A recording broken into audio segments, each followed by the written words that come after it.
La Universidad Autónoma del Estado de Hidalgo, su patronato universitario, a través de la División de Extensión de la Cultura, le dan la más cordial bienvenida a la 34ª edición de la Feria Universitaria del Libro 2021, en su modalidad virtual.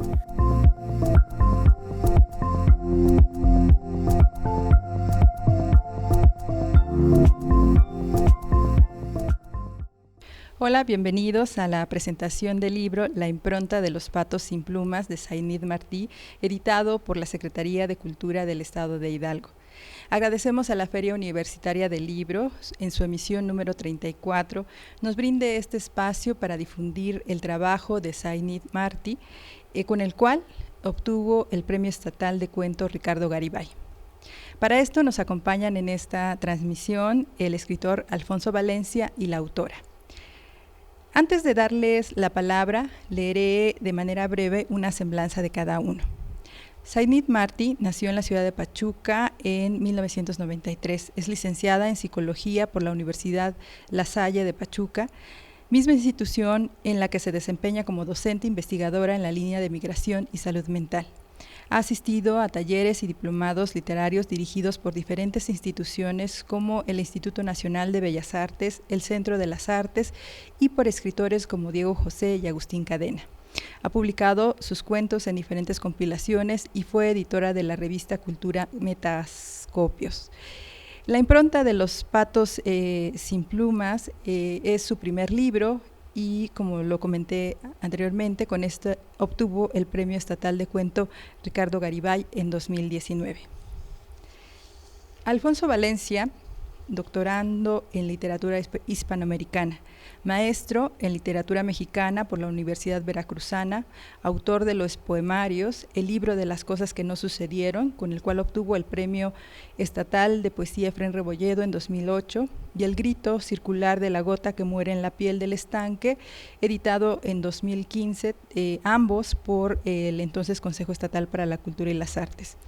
De los volúmenes de cuento, Teoría de la precipitación, con el que obtuvo el Premio Estatal de Cuento Ricardo Garibay en 2012, y Préndete Fuego, cuadernos y archivos inéditos de Dobais Villafana, editado por el Gobierno del Estado de Veracruz en 2018. Y del libro de ensayos Ciencia y Técnica de la Derrota en 2019. Es profesor del Instituto de Ciencias Sociales y Humanidades de la Universidad Autónoma del Estado de Hidalgo y es director editorial de Dubuis Ediciones. Y los dejamos con nuestros invitados. Bienvenidas y bienvenidos a esta presentación de La impronta de los patos sin plumas de Zainid Martí, este libro que fue merecedor del Premio Estatal de Cuento Ricardo Garibay en el 2019. Y antes de comenzar a charlar con Zainid acerca de esta obra y de algunas ideas que genera, me gustaría solamente hacer un pequeño comentario acerca de este premio, y no sé si lo compartas también, Zainid, pero los premios estatales de literatura que se instauraron a mediados de los 2000 y han sido la oportunidad para muchas escritoras y para muchos escritores de Hidalgo de publicar por primera vez, de hacer presentaciones de algún modo de sus obras. Y es importante recalcar la importancia de estos premios porque, pues bueno, abren la puerta hacia un panorama literario que de otro modo sería imposible conocer. Si de por sí la creación literaria puede ser un poco complicada, hacerlo desde la provincia sin la ayuda de las instituciones pues podría resultar un poco, digamos, un trabajo casi imposible, ¿no? Así es que, bueno, celebramos que estos premios existan en la comunidad literaria del Estado de Hidalgo, porque además han ayudado a generar pues cierta conciencia acerca de la creación y del estatuto y de cómo se genera cultura y se genera pues conocimiento literario en el Estado. Y bueno, es un placer para mí platicar de nuevo con Zainid acerca de este libro que, como les digo, recibió el premio hace un par de años y bueno, pues por las distintas razones de la pandemia y la situación que nos ha azotado en el mundo, pues hasta ahora se presenta de manera, digamos, oficial esta versión impresa, que además ha sido impresa también en el Estado de Hidalgo. Así es que bueno, Zainid, como lo digo, estamos muy contentos de platicar contigo un rato el día de hoy. Primero, me gustaría platicar contigo de manera muy general y que nos vayas adentrando en el universo de este libro. Y primero me gustaría hacer el primer hincapié, digamos, en el título. Poner títulos a una obra es tal vez lo más complicado. Seguramente nos están viendo en este momento muchos chicos, muchas chicas que tienen de algún modo intenciones de volverse escritores, de volverse escritoras. Espero que nos estén viendo muchos chicos de prepa, espero que nos estén viendo chicos y chicas que tienen esta, pues digamos, esta intención de en algún momento hacer públicos sus textos o de profesionalizarse en la literatura. Y poner títulos es algo de lo más complicado a lo que uno se puede enfrentar, ¿no? Nunca está uno contento con los títulos, etc. Sin embargo, has logrado hacer un libro unitario, bastante interesante, y que desde el título nos propone una, digamos, como aventura, nos pone una incógnita. ¿De dónde viene más o menos el título La impronta de los patos sin plumas? Bueno, hola a todas, a todos, bienvenidas y bienvenidos a esta charla. Y bueno, sí, en efecto, Alfonso, tienes toda la razón. Es bien complejo esto de los títulos de los cuentos, de los libros, ¿no?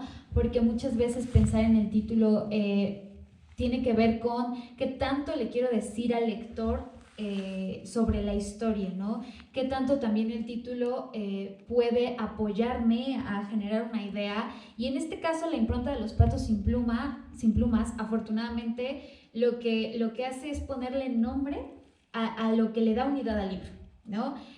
Sí, es cierto, es un nombre complejo que en algún momento sí me recomendaron, cámbialo porque la metáfora es compleja, puede no entenderse, pero no, yo me quedé ahí y dije, no me voy a mover de acá, me gusta cómo suena, me gusta la idea que genera y no me moví de ahí, ¿no?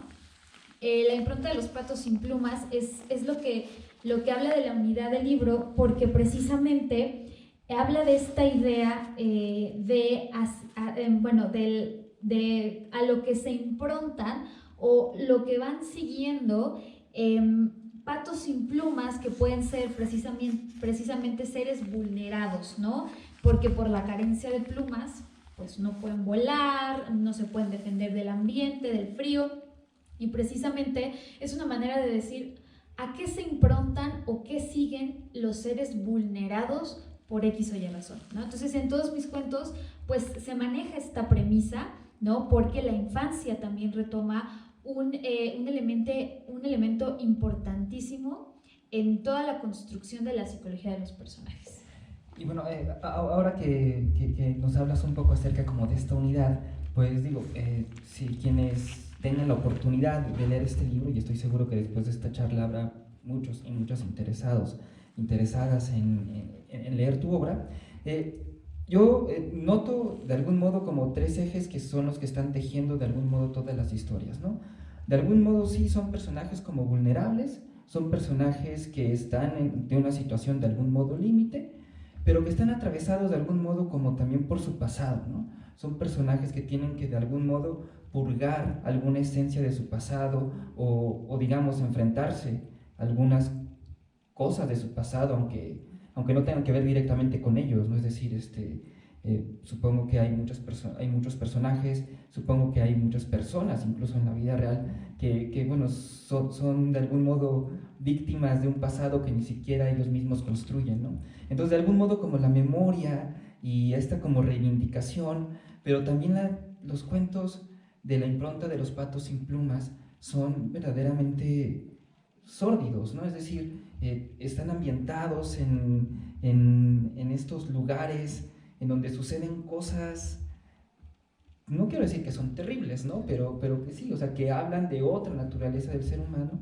Y aquí lo que quería que nos pudieras comentar un poco es cómo clasificas de algún modo estos cuentos, ¿no? Porque a mí me parece un regreso muy afortunado y necesario, como un estilo de realismo sórdido, porque de algún modo en este momento, y digo, esto tiene que ver con la pandemia también y con todo lo que hemos vivido, pues hay como una gran ola de literatura, pues principalmente ficción especulativa, que todo tiende como hacia lo buena onda, como hacia la reconstrucción del mundo, pero de repente La impronta de los patos sin pluma nos regresa a una realidad donde pues el ser humano también puede ser atroz, puede ser capaz de hacer cosas terribles. Entonces, ¿tú dónde ubicas más o menos esta creación y estos cuentos que forman este volumen? Pues mira, me gusta mucho este término que tú has usado de realismo sórdido.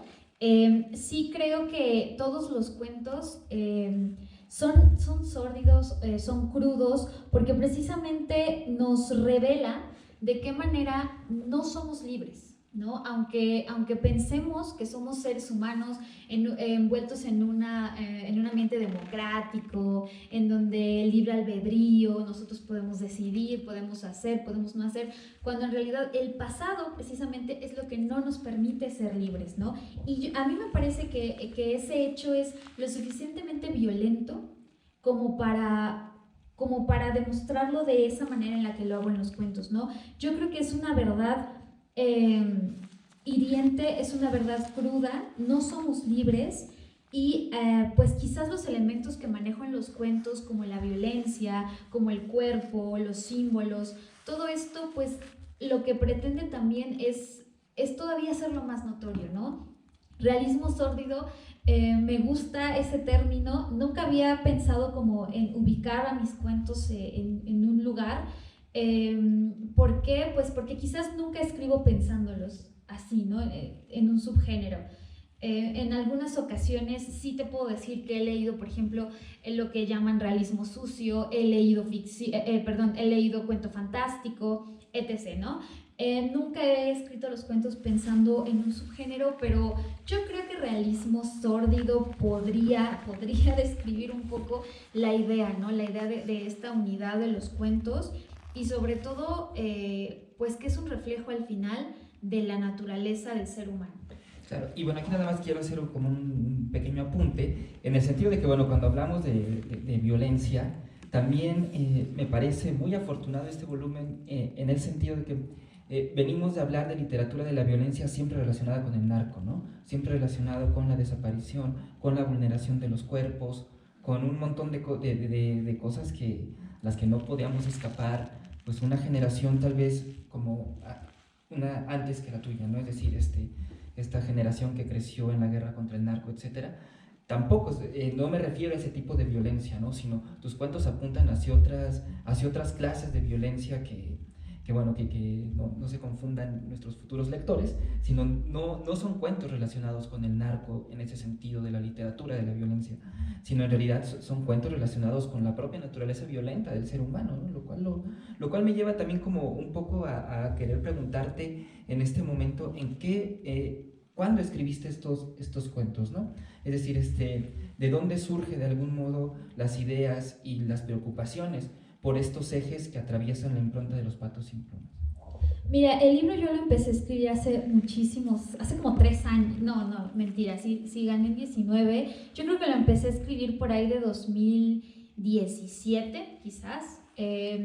Tuvo varios cambios, de hecho lo he comentado en algunas otras ocasiones. Yo participé en el Ricardo Garibay 2018 con La Impronta, pero eran cuentos completamente diferentes que yo reestructuré. Es una premisa completamente diferente a La Impronta de Los Patos Sin Plumas. También pienso que cuando se escribe esta versión de La Impronta, pues yo estaba viviendo también la violencia de la vejez, estaba viviendo la violencia de la muerte, pues porque mi abuelo enferma en esa etapa en la que yo estaba escribiendo La Impronta. Y pues precisamente ahí, ¿no? Cuando alguien está muriendo frente a ti, pues te das cuenta de todo lo violento que puede ser la vida, ¿no? Que tienes la oportunidad de vivir 1000 cosas y llega un punto en el que te tienes que despedir, ¿no? No tú, sino el que muere, ¿no? El que muere tiene que decir, bueno, ya me voy, ¿no? Y a mí la muerte me pareció la cosa más abrumadora, me rebasó por completo, me pareció también una de las cosas más violentas que he vivido. Y precisamente hay muchos elementos de La Impronta que hablan precisamente de esa violencia de la muerte, de esa violencia de la vejez, ¿no? También de esta relación de padres e hijos que uno pensaría que hemos idealizado, ¿no? De que los padres son los protectores, ¿no? Y que muchas veces, incluso a la luz de la muerte, uno se da cuenta, ¿no? Que incluso en ese amor, padre-hijo, madre-hija, puede haber violencia, ¿no? Incluso el amor puede lastimar. Entonces, bueno, en algunos de los cuentos creo que es clarísimo de qué manera esos seres que te tenían que proteger muchas veces fueron precisamente tus verdugos, ¿no? Entonces sí, yo creo que esa violencia fue lo que me inspiró en algunos cuentos, no en todos, pero sí yo creo que esa esencia de como lo habíamos platicado, ¿no? De los seres en falta, ¿no? De que el ser humano es un ser en falta, pues estaba presente, ¿no? Estaba presente en mi vida cotidiana y evidentemente también lo quise exponer como una premisa en cada uno de los cuentos. Sí, es un estilo de, digamos, de abanico de situaciones, pero en la que también hay presentes, y bueno, ya desde el título lo notamos, también están presentes de algún modo siempre como algunos animales que forman de algún modo parte de, pues, no sé cómo decirlo, de estos repositarios de la violencia de algunos de los personajes, ¿no? ¿Qué papel juegan de algún modo, pues, en el terreno a lo mejor simbólico los animales, ¿no? De entrada, y para no hacer spoilers, pues bueno, pueden imaginarse que hay una historia en el volumen en donde evidentemente hay un acto de violencia y una descripción de algún modo muy atinada, y cuando es atinada, en este caso, pues quiere decir que es muy cruda de algún modo, de la violencia ejercida, digamos, contra los patos, ¿no? De algún modo. Pero también hay por ahí un cebú que tiene también ahí como un significado de algún modo, pues digamos, más profundo. ¿Cuál es la relación de algún modo de los animales en el volumen? Sí, mira, los animales siempre sí, me funcionaron como símbolos para que también los personajes se pudieran reflejar, se pudieran proyectar en ellos, y a partir de ahí los personajes de repente descubrían cosas de sí mismos, ya sea su vulnerabilidad, su condición de vulnerados, su fortaleza en algunos casos, en otros sus más grandes miedos, ¿no? Pero cada animal en los cuentos representaba una emoción, ¿no? Por ejemplo, tengo el último que se llama La Carne, en donde precisamente la figura del cerdo para el personaje femenino pues representa este miedo a la sexualidad, también este asco a la propia sexualidad o a la sexualidad del otro, ¿no? En donde de repente amor y perversión pueden jugar, ¿no? En donde incluso los personajes se debaten, ¿no? Entre el asco y el deseo, ¿no? En el caso de los patos del cebú, pues precisamente que permiten al personaje conocerse, entenderse y sobre todo identificar qué es lo que precisamente no los está dejando ser libres, ¿no? Claro, y además pues todo en el propio ambiente en el cual se desarrollan los cuentos, ¿no? Especialmente me gustaría recomendar a los lectores, a las lectoras, que pusieran especial atención en la construcción de la atmósfera de la impronta de los patos sin plumas. ¿En dónde lo ubicaste tú, digamos, en ese cuento en específico? ¿En qué lugar está desarrollado de algún modo en tu imaginación? Es decir, es claro en el cuento, evidentemente, pero ¿dónde está ese lugar en tu imaginación, pues? En mi imaginación está en Europa, en un poblado bueno, no semidesértico, pero solo, alejado, aislado, frío, ¿no? De hecho, se hace referencia a la nieve, en donde al parecer como muchas mujeres que pueden ser de Medio Oriente, asiáticas, todas llegan a este lugar con la promesa de, a partir de la migración, con la promesa de una mejor calidad de vida, pero pues que en realidad simplemente les ofrece un poco más de lo mismo, ¿no? Quizás un sueldo, pero un poco más de esa tragedia de la que escapan de sus países, y que al final llegan a un lugar en donde todas se pueden, o sea, donde los patos y las mujeres que generan la dinámica con los patos, pues pareciera que están en las mismas, ¿no? Quizás una ejerce fuerza sobre el pato, pero al final todos, patos y mujeres, son víctimas. Claro, y además, pues bueno, ahora que lo comentas en estos términos, pues estas mujeres que están de algún modo en esta granja, ¿no? Y los patos también son entes migrantes. Y entonces me gustaría preguntarte también, esperando que esto pueda llamar la atención hacia de algunos estudiantes que nos están viendo en este momento, pues hablar un poco de tu formación, ¿no? Es decir, cómo se relaciona de algún modo, aunque ya como nos hemos estado platicando, pues es de algún modo evidente, ¿no? Quienes nos estén escuchando ya lo habrán notado, pero cómo se une de algún modo tu formación profesional y tu trabajo académico de investigación, es decir, tu trabajo pues sí, intelectual, profesional, con esta intención completamente consciente de escribir ficción y de convertirte en una escritora. Mira, yo soy psicóloga de formación, las que nos están viendo, yo soy psicóloga de formación, me dedico a la investigación sobre la salud mental en migrantes que residen en los Estados Unidos. Yo creo, bueno, a mí me parece sensato hablar de lo que uno conoce, ¿no? De repente, por ejemplo, si yo me pusiera a escribir cuentos sobre lo que se vive en el narcotráfico, como lo mencionábamos, a mí me parecería un poco hipócrita de mi parte, porque yo desde mi privilegio no viví la guerra con el narco como la pudo haber vivido una adolescente que vivía en el norte, ¿no? O cuya familia pudo haber sido asesinada, etc. Entonces, me cuesta mucho trabajo de repente escribir de cosas que no conozco o que no sé o que me parece que no tendría por qué darle voz a nadie, ¿no? Entonces, escribo desde lo que yo conozco, desde la migración, por ejemplo, que es un tema en 2 de mis cuentos.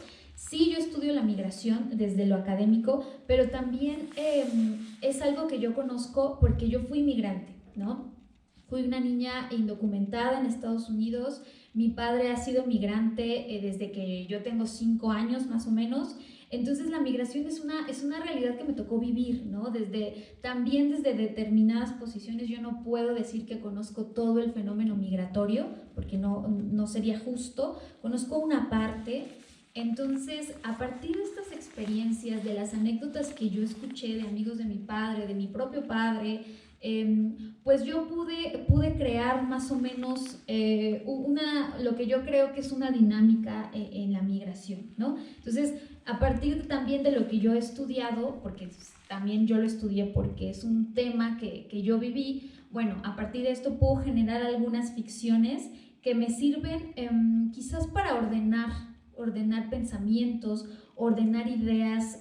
Nunca lo he hecho con la finalidad de darle voz a nadie, nunca lo he hecho tampoco con la finalidad de explicar nada, ¿no? Es una realidad que creo que muchos tenemos la oportunidad de conocer desde la literatura académica, quizás desde otras literaturas más acertadas o más completas. La mía es solamente, perdón, una visión y que es un poco de lo que a mí me tocó vivir, ¿no?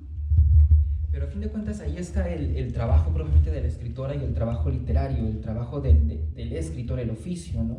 Que es precisamente, pues bueno, en este contrapunto que siempre me ha parecido muy interesante y que recientemente pues también está de algún modo como en ciertos debates, pues sí, tanto académicos relacionados con la literatura como también desde ciertos círculos de la creación, en cuanto a pues cómo se puede acercar el conocimiento de la experiencia del otro hacia, no quiero decir un público masivo, porque bueno, desgraciadamente no vivimos en un país atascado de lectores, pero sí con una comunidad cada vez más que crece cada vez más, pero de algún modo, pues ante el lenguaje de algún modo despersonalizado, frío, como aparentemente, entre comillas, objetivo de la práctica académica, pues se oponen ejercicios como el que tú propones, ¿no? Es decir, ejercicios en donde, pues sí, vemos de algún modo, pues una visión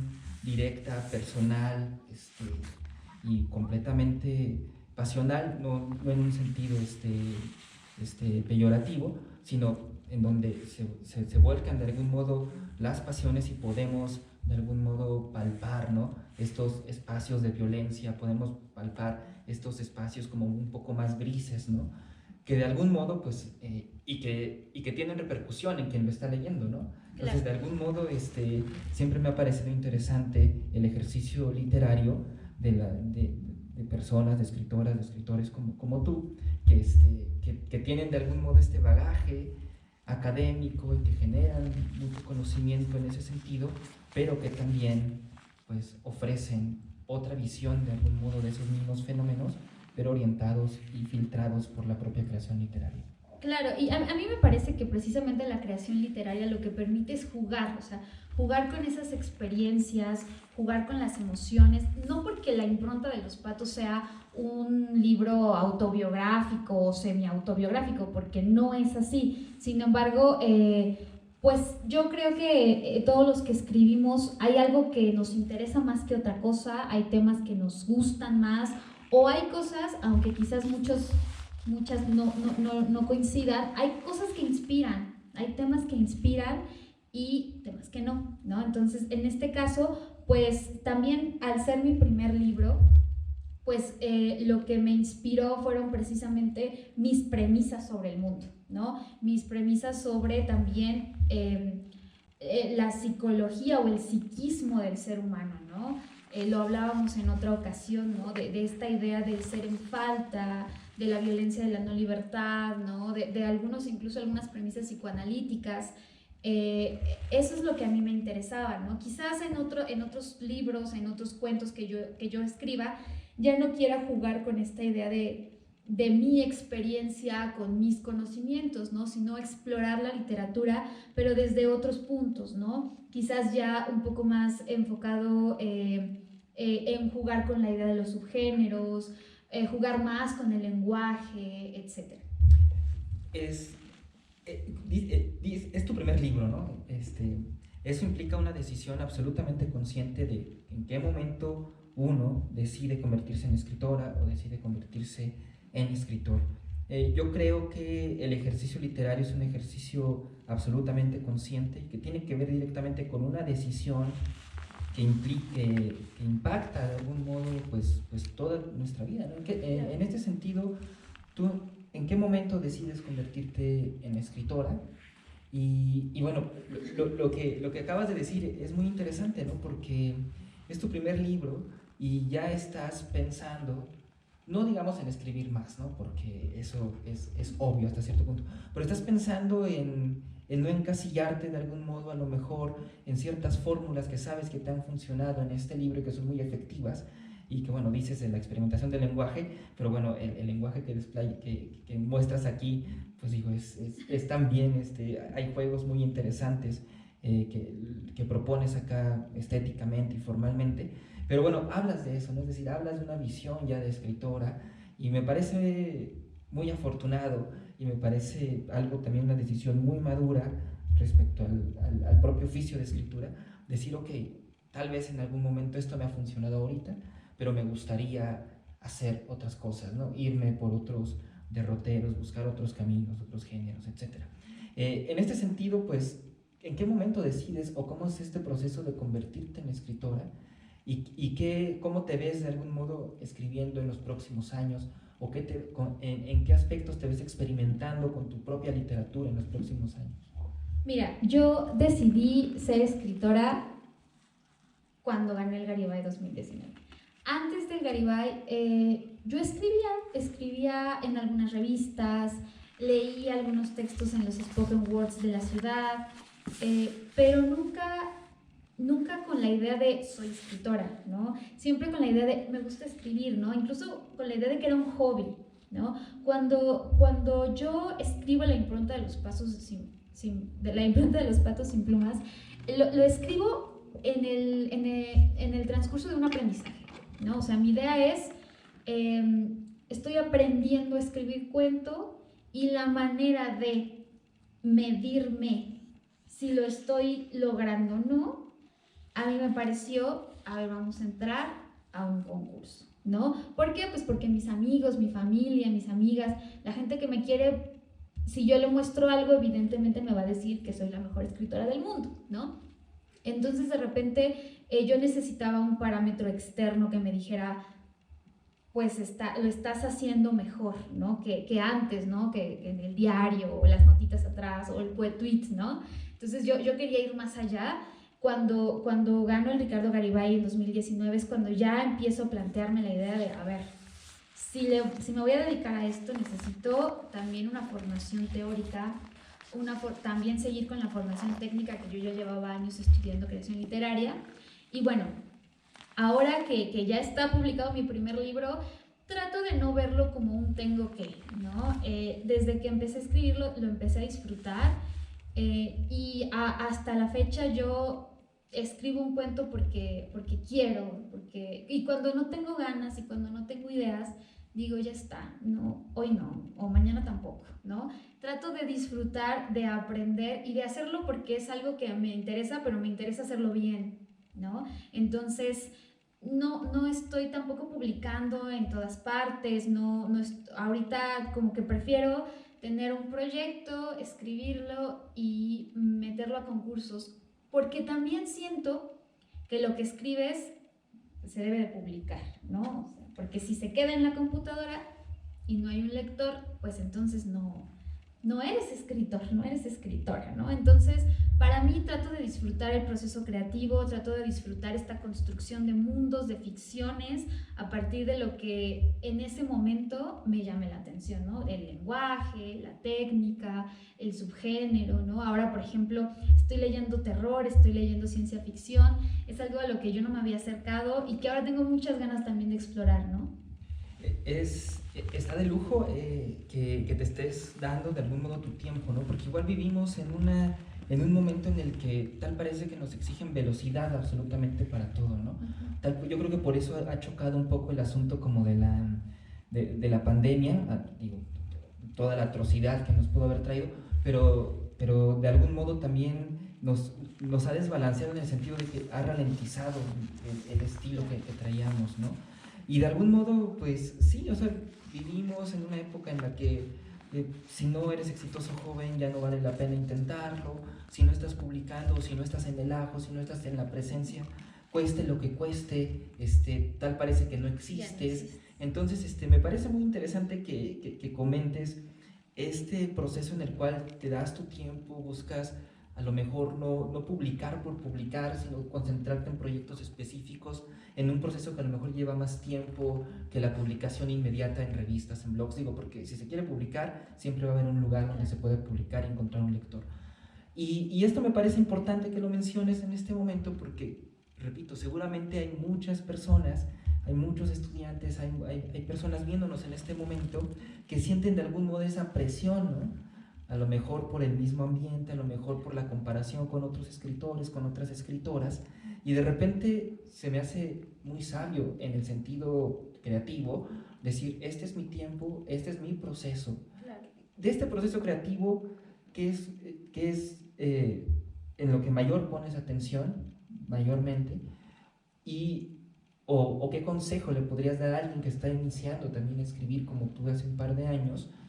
¿Qué consejo podrías dar respecto a estos procesos, específicamente respecto al proceso creativo? Mira, o sea, se dice fácil, ¿no? Decir, ay, no me importa y yo voy a hacerlo como yo quiero. Se dice fácil, es bien complejo porque siempre hay presión, ¿no? Incluso a veces la gente me dice, ¿y cómo se llama el libro que sigue, no? Y todavía no tengo, pero ni idea, ¿no?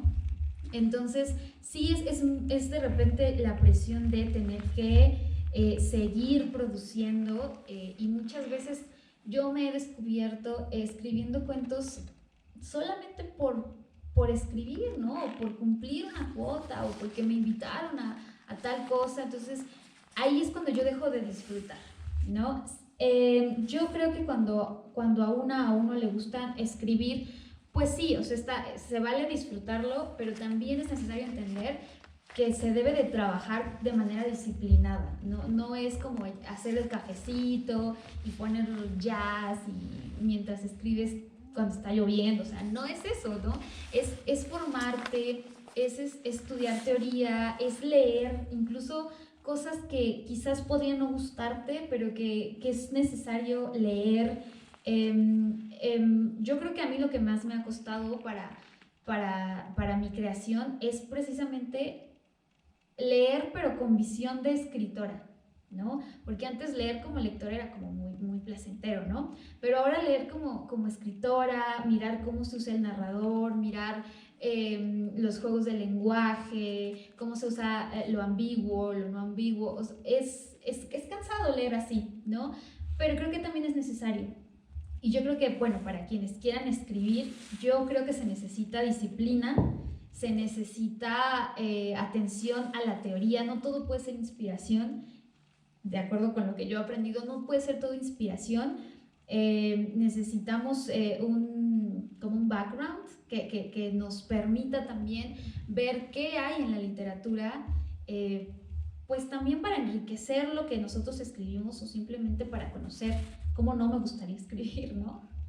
Claro, eso igual revela que también perteneces a una generación que se está formando de una manera absolutamente distinta, ¿no? Que está atenta hacia ciertas ideas, no solamente hacia lo que surge en la literatura, sino respecto a las ideas que todas esas propuestas surgen, ¿no? Y respecto a ciertos debates, respecto a ciertas temáticas, respecto a ciertas polémicas, y bueno, y también ese atravesamiento que hay ahora por intentar comprender, ¿no? De forma crítica y de forma teórica, pues la literatura. Creo que eso es una marca de tu generación, digo, no de todos, pero bueno, es una marca generacional muy interesante y que en algún momento pues nos dará, y que ya nos está dando resultados muy interesantes. No sé si en este momento te gustaría compartirnos a lo mejor algo de la impronta de los Patos sin Plumas para que nos estén viendo y escuchando, pues se animen a entrarle a este libro que bueno, que como les comentaba, es un libro sui generis de algún modo, por la manera en la que trata, pues, y en que nos retrata de algún modo a ciertos humanos. Perfecto, pues si te parece bien, voy a leer el inicio de uno de los cuentos que se llama Te irás una última vez. Mi padre había amanecido desnudo frente al árbol otra vez. La vecina llamó a nuestra puerta muy temprano. Yo recién me despertaba cuando el toc-toc en la madera hizo un vuelco en mi corazón. Algo en el compás del golpeteo hablaba de él, el desgano de unas manos con malas noticias. Mi madre también lo sabía y con un paso marcado por el luto abrió. Marcela, Pepe, otra vez amaneció allá afuera. Mi hermano asomó la cabeza desde su recámara, suspiró con un alivio de resignación y atoró en su garganta el llanto que se le asomaba en la mirada. Mi mamá y yo salimos a buscarlo. Tan solo había que cruzar un camino terroso para llegar. Él seguía ahí, no tenía ropa, estaba aún dormido en una posición fetal que gritaba auxilio de manera penosa. A su lado había una montaña de cosas que, supuse, traía consigo. Una mochila que no reconocí, unos pantalones de mezclilla con lodo ya seco, una playera bicolor raída y una gorra tan sucia como el resto de las cosas. Pepe, párate ya, ¿qué haces aquí? Mi madre lo despertó con prisa, no porque le preocupara su estado, sino por la escena que estaba haciendo frente a los demás. Él se integró desdoblándose de su postura de niño.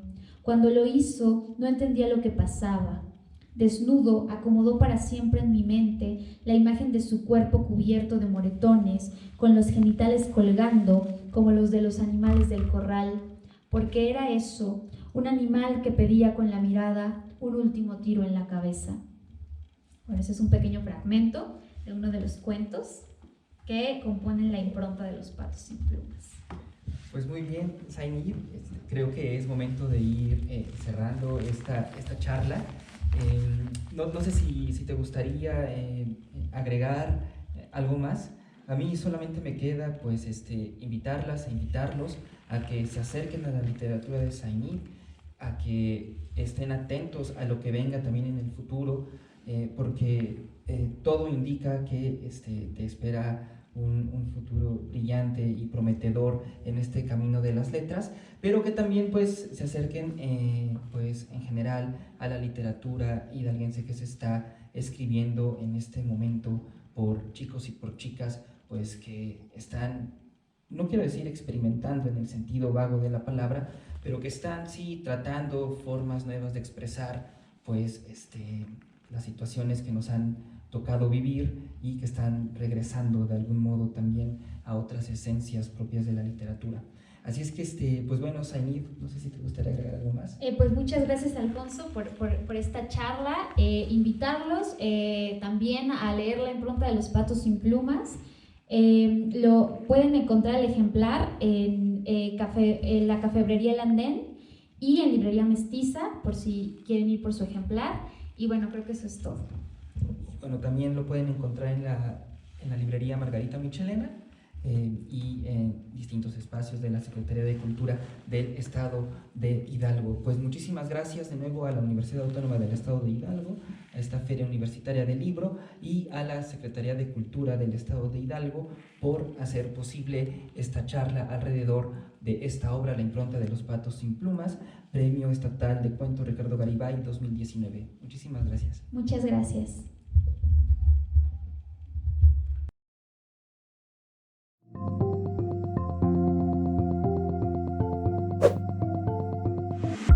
La FUL agradece tu asistencia.